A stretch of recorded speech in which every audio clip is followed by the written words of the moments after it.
Welcome to Viruses Part 2. In this video, I'll talk about how we classify viruses. I'll go into the other virus cycle called the lysogenic cycle, and then we'll also talk about how we can control viruses. But first, let's review what we covered last time. So viruses are much smaller and less complex than cells. Virions do not grow. They are acellular, meaning they have no nucleus, they don't have cytoplasm, organelles, or membranes. And they do not carry out cellular function. So based on our definition of living organisms, the viruses don't fit. Let's review. We watched a video on the cold virus last time. Now let's watch a quick intro video about the flu or influenza.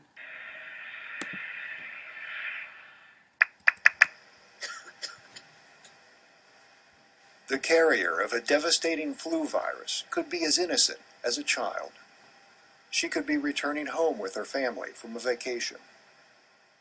On the flight, every cough she makes, every touch she makes, could transmit the virus she now carries.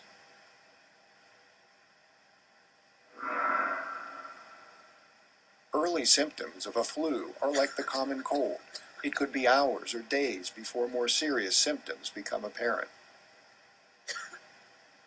No one, not her parents or other passengers, would suspect this little girl could be ground zero for a worldwide pandemic.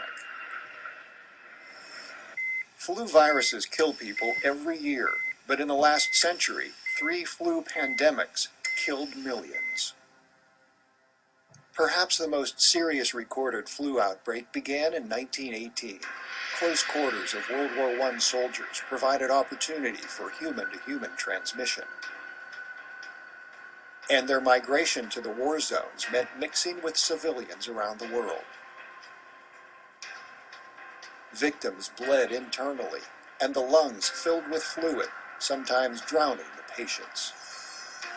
Over 50 million people died from this influenza, at least 30 million more than were killed in the war. The U.S. Centers for Disease Control has released images of the swine flu virus that is believed to have originated in March 2009 in Mexico. Though swine influenza does not normally infect people, there have been sporadic previous human infections. But this strain is new. How does a flu virus attack? A protein spike on the surface of a flu virus is the key to breaking into a human cell. The virus's genetic material enters the cell's nucleus and can make it clone hundreds of thousands of new viruses. Then the virus's protein enables the release of new viruses that attack and take over more cells. The human immune reaction sends out cells and chemicals called cytokines to attack the virus in the lungs, but they cause severe inflammation. The virus itself may not kill its host, but inflammation can cause blood and other fluids to build up in the lungs, and the patient actually drowns. Backyard farms like this could be the link that allows swine or avian flu to jump from animals to humans. When influenza viruses from different species infect pigs, the viruses can reassort or swap genes. Flu viruses are made up of RNA, forever changing genetic material. By mutating, the RNA could make the virus less dangerous, but it could also make it more deadly under the right conditions. New strains can emerge that are a mix of swine, human, and avian influenza viruses. And once human-to-human transmission is established, with our jet-setting lifestyles of today, it could be only a matter of days before the virus can be taken around the world, creating a pandemic.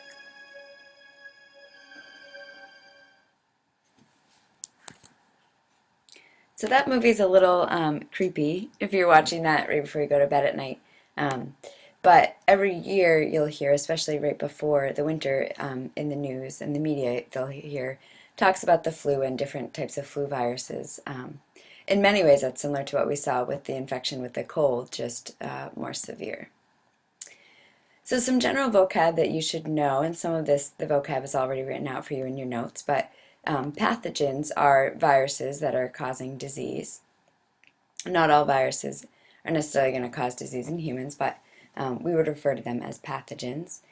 Virulent viruses are those that are disease-causing. Latent viruses are inactive, but they have the potential to be active at a later time. So that's kind of the opposite of virulent. An antigen, that's what you see in this image over here. So an antigen is the protein of a virus, which is foreign to the invaded host. So it allows our antibodies, which we'll talk about in a minute, to recognize them as foreign in the body. And then temperate viruses are not immediately disease-causing. We'll talk about temperate viruses in the lysogenic cycle. A temperate virus introduces nucleic acid and changes the genetic code of the host, which is called transduction. Therefore, the virus gets genetic variation within a host population but may not cause disease. And again, we'll go into that in a minute. A prion is a virus without a nucleic acid, and these are protein infectious agents associated with several neurological diseases. You're probably pretty familiar with mad cow disease or Creutzfeldt-Jakob syndrome, which this animation will go into. There is evidence that the infectious agent associated with certain brain diseases, such as Creutzfeldt-Jakob disease in humans and mad cow disease in animals, may be caused by a protein. The infectious agent has been called a prion, for proteinaceous infectious particle. The normal prion protein, PRPC, is bound to the surfaces of neurons, and the gene for PRP is present in normal vertebrates and invertebrates. Presumably, the normal prion protein, PRPC, can be altered, and the altered prion protein, PRPSC, SC meaning scrapie associated, becomes misfolded and takes on a different conformation. Many researchers believe that the infective agent is this alternative protein conformation. It is believed that when PRPSC enters a normal brain, it binds to the normal cellular PRP, PRPC, and induces it to fold into the abnormal conformation. The newly produced PRPSC molecule may then convert more normal PRPC proteins into the abnormal PRPSC form. An alternative hypothesis is that PRPSC could activate enzymes that modify the PRPC structure, not shown. So basically, there's a protein that's diseased or diseased prion, which can then cause other prions to adjust their shape as well. Now, how are viruses classified?